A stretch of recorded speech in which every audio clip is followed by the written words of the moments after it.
Hey, what's going on, everybody? It's your boy DK Bones here again with another James Bond review. This time it is Live and Let Die, starring James Roger Moore as James Bond. His first James Bond movie, uh, which came out in 1973.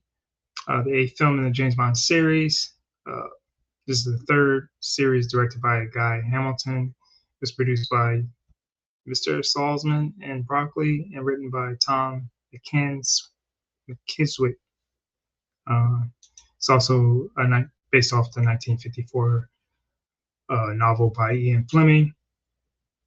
The story involves a drug lord in Harlem, New York City, known as Mr. Big, who plans to distribute 2 tons of heroin for free to put rival drug lords out of business and then become a monopoly supplier. Mr. Big is revealed to be an alter ego of Dr. Kanaga, a corrupt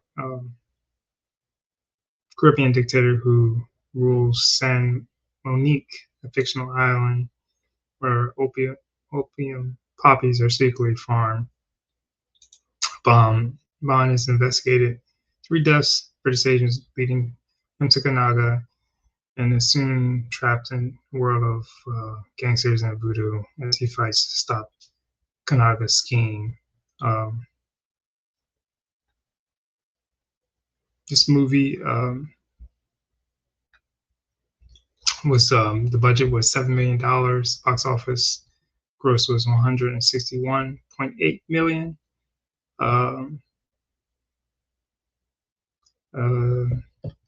What else? It was first Bond film featuring an African American Bond girl remarkably involved with 007, who was Rosie Carver, who will also double cross Bond in the movie. Also, the title song was created by Paul and Linda McCartney and performed by the band Wings.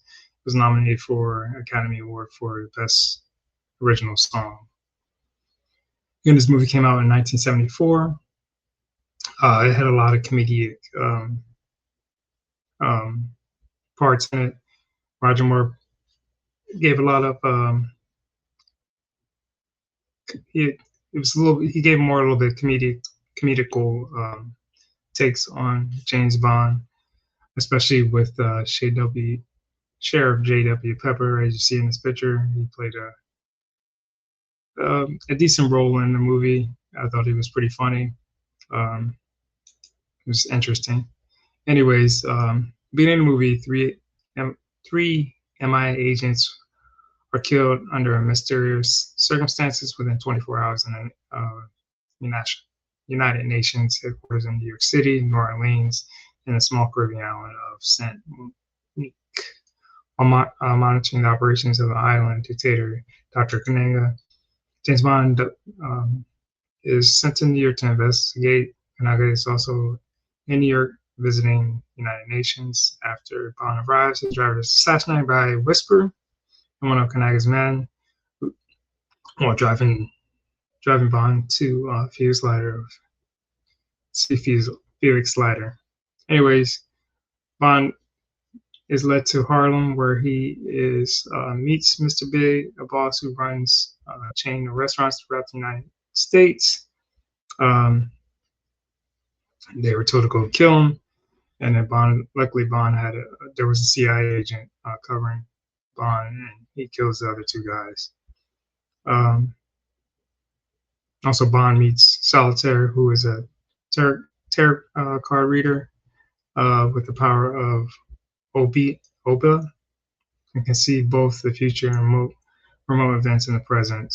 Mr. Big demands that his henchmen kill Bond, and that's part we got to. Then Bond is sent down to the island to investigate. Rosie is a CIA agent, but she's playing double sides. Tries to double cross Bond.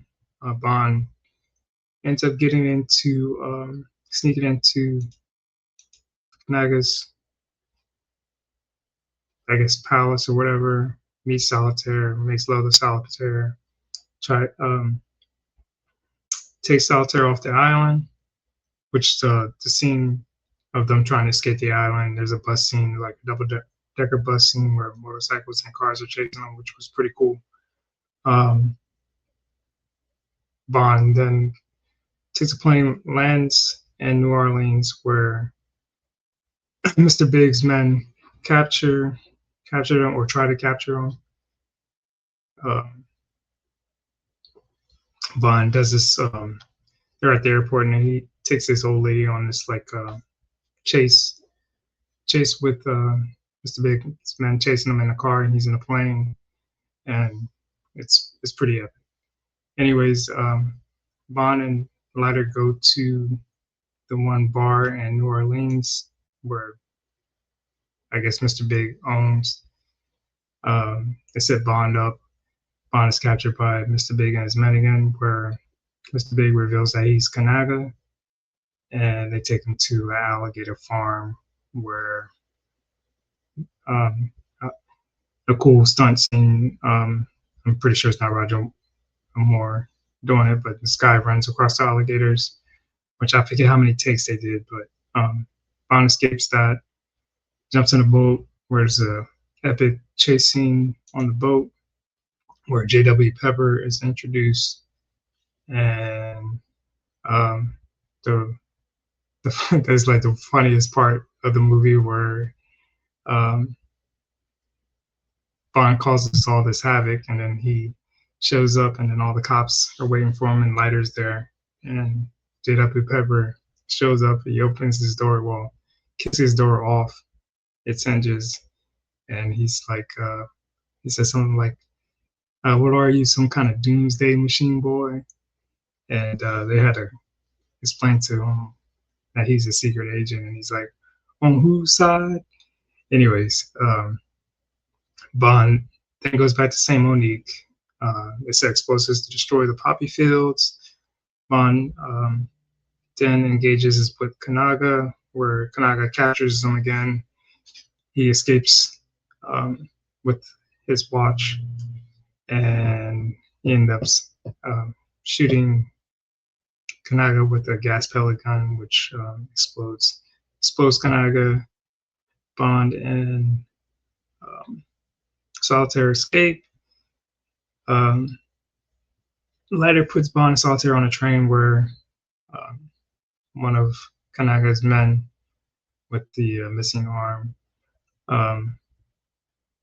attacks Bond and Solitaire. Bond defeats him, and then at the end they show the one voodoo guy in front of the train, and then it leads back into the nice title song, "Live and Let Die."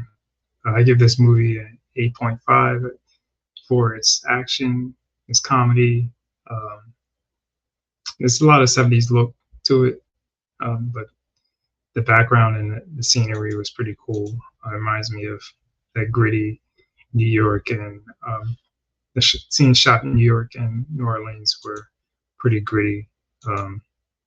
It's the first time where you see a bunch of, for this time and date, there was a lot of movies that had a lot of African Americans and Black people in it, which was pretty cool. But it's enjoyable. It's an enjoyable movie. It's a rewatch all the time. I think it's one of Roger Moore's best Bond movies. But I do recommend this one. Again, I think this movie get this, a lot of these Bond movies to this date, they weren't spending over $7 million to budget. So you're making $161.8 million from a budget of $7 million. So you're bringing home bank.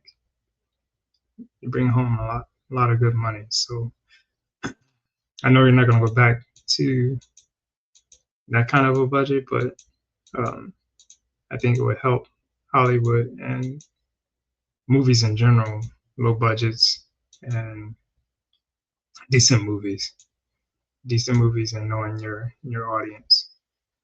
Anyways, if you like the video, comment, hit the like button, and I will catch you guys later.